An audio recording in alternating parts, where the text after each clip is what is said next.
The story begins in Riverstone Café, one of those busy city coffee shops. The place was always alive, clinking cups, hissing steam, soft music, and the hum of people trying to get through their day. 33-year-old Clara Evans moved between tables with a practiced rhythm. She'd worked at Riverstone Café for nearly 7 years. She was the kind of waitress customers always remembered: gentle smile, soft voice, hair always tied in a twist bun she never had the time to redo properly. But today, Clara didn't feel gentle. She felt tired. Not just physically. Tired in her bones, tired in her heart. Her rent had just gone up, her mom's medical bills were piling higher than the trays she carried every day, and her little brother's school fees were due next week. She hadn't slept properly in days, but she still came in for her shift because she had no other choice. Still, she never complained.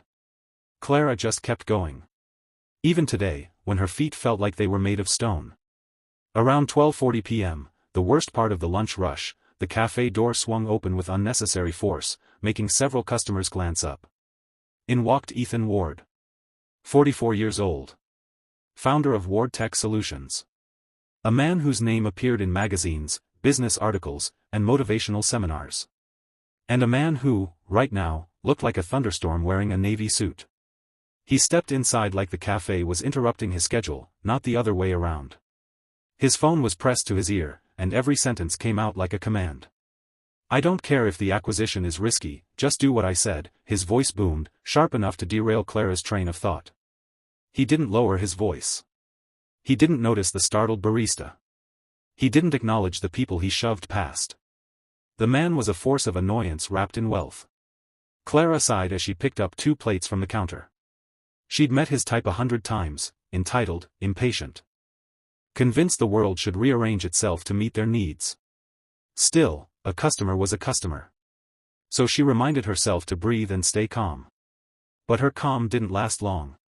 Clara approached an elderly woman, sweet old Mrs. Harding, who visited the cafe every Thursday after her doctor's appointment. The woman lived alone and usually chatted a bit just to feel less lonely. Clara placed the plate of soup gently on her table.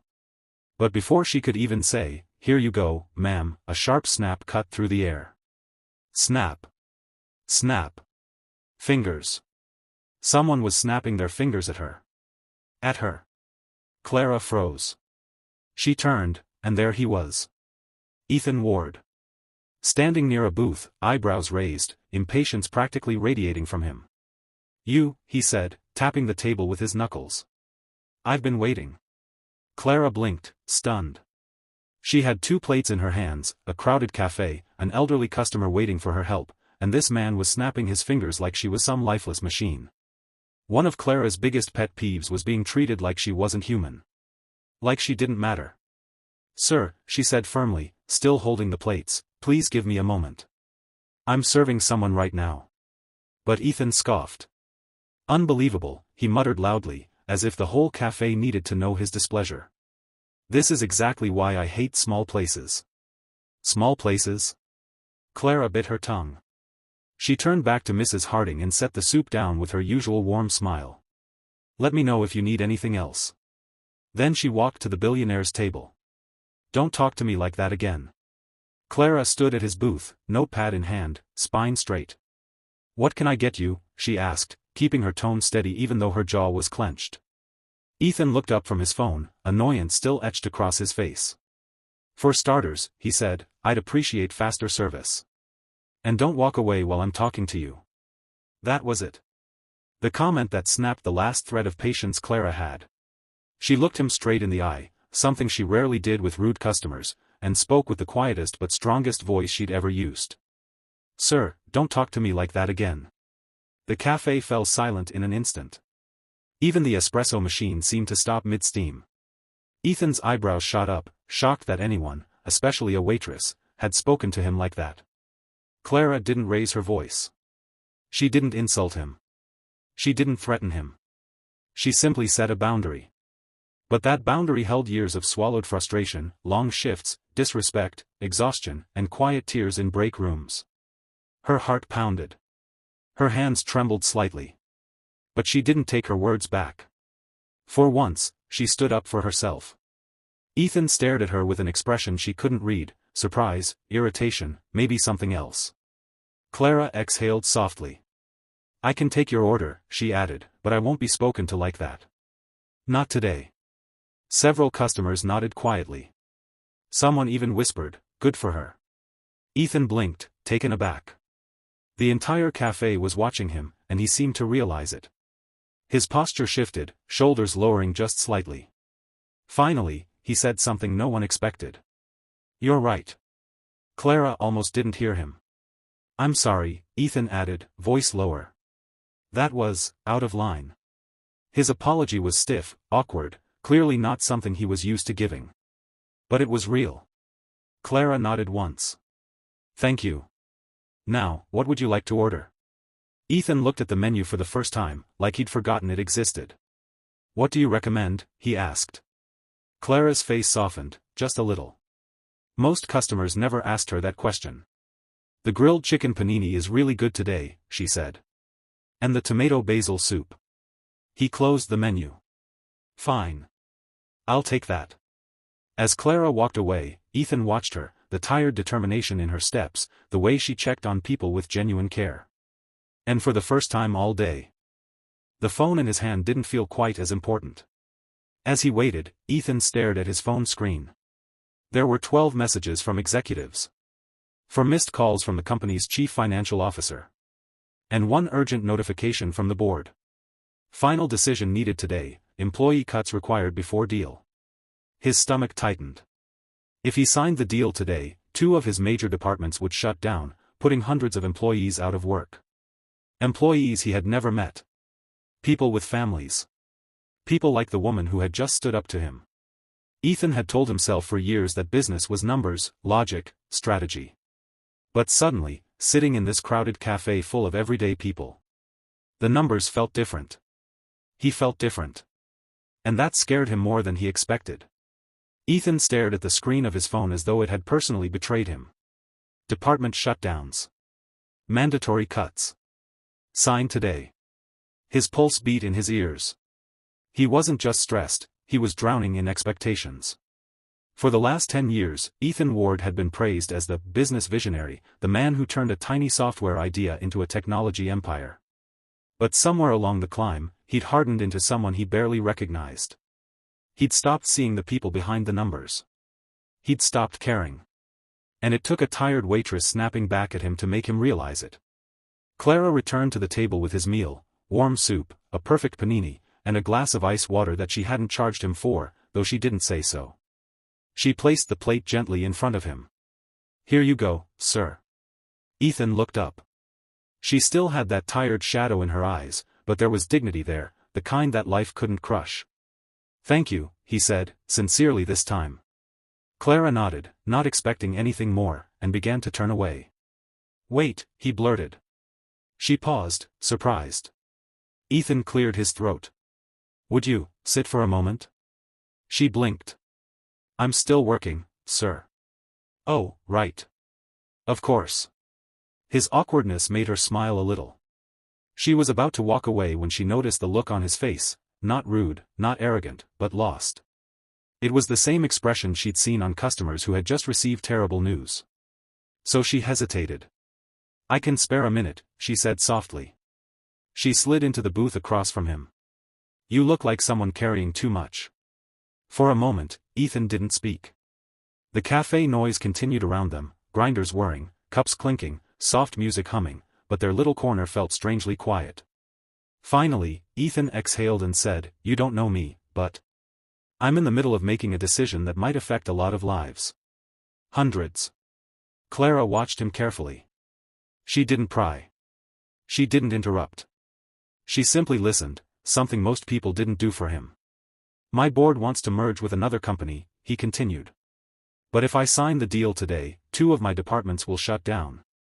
Entire teams will lose their jobs. His fingers tapped the table nervously. The numbers make sense, he admitted. But suddenly, numbers don't feel like enough. Clara leaned forward slightly. Her voice was gentle. Sir, business might be numbers. But people aren't. Ethan swallowed, the truth hitting harder than he expected. I've always told myself these decisions weren't personal, he said. But now I'm wondering if that was an excuse. Clara nodded. Sometimes we use logic to protect ourselves from feeling. Her words were simple, but they pierced straight through him. She added softly, my mom lost her job 2 years ago. They called it a restructuring. She's never been the same since. It hurts people. More than companies realize. Ethan's chest tightened. Clara didn't know it, but she just described exactly what he feared becoming, a man who hurt people casually, carelessly. What would you do? He asked. Clara exhaled and looked out the window, thinking. I'd ask myself one question, she said. What choice would let me sleep knowing I did the right thing? Not the easy thing. The right one. Her voice didn't shake, but her eyes glistened slightly. And if the people you're making decisions about were sitting right here in this café, she added softly, would you look them in the eyes and tell them they no longer matter? That their families no longer matter? Ethan's breath caught. He had never heard it put that way. His entire career flashed through his mind, the long nights, the sacrifices, the ambition, and the moments he'd abandoned his own humanity to chase it. Clara stood up slowly when she heard someone call her name from across the café. I need to get back to work, she said gently. But, whatever you decide, choose the option that won't make you regret the man you became. She gave him a tired, sad smile and walked away. Ethan stared at his cooling soup, heart pounding, understanding something he'd forgotten for years. He didn't want to be successful if it meant losing himself. He picked up his phone. The screen flashed with another message from his CFO. Need your signature now. Last chance. Ethan took a deep breath.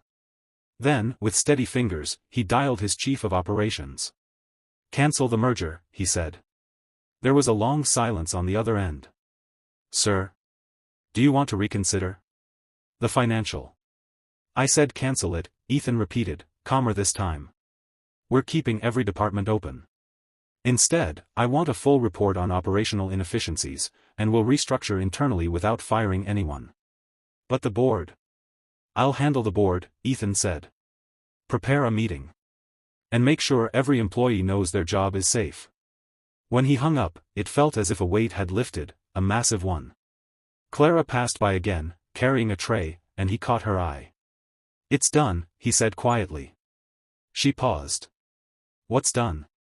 I chose the option I won't regret, he replied. Nobody's losing their job. Her lips parted. Her eyes filled instantly. You really did that? She asked, barely above a whisper. I did, he said simply. Clara didn't say anything at first, she couldn't. Her emotions swirled too quickly. But a tear slipped down her cheek before she could stop it. This wasn't her company. These weren't her co-workers. But she had seen what unemployment had done to her mother's spirit. She had witnessed the fear, the shame, the nights of crying in the kitchen. And knowing she had helped save hundreds of families from that pain made her knees feel weak. Thank you, she breathed. Ethan shook his head. No, he said softly. Thank you. 6 months passed, and much had changed. Riverstone Café was still busy as ever, but Clara didn't work there anymore. After that day, Ethan had reached out to her, first just to thank her again, then to ask if she would join an employee wellness initiative he was launching. Clara almost said no, too scared to leave the café she'd known for years. But something inside her whispered, this is your moment. So she took the risk. Now she stood in a bright, modern office building, her very own workspace, as the newly appointed Director of Employee Care and Development at Ward Solutions. The girl who'd once struggled to pay rent now helped create programs that supported workers, offered mental health resources, improved conditions, and built a happier work environment. She'd found her purpose. And it showed. She no longer carried herself like someone surviving. She walked like someone becoming. Ward Solutions flourished. Because Ethan listened to the workers directly, they discovered dozens of inefficiencies no executive had ever noticed. Morale soared. Productivity rose. Turnover dropped. Profits increased, more than they had predicted with the merger. Humanity had become their strength.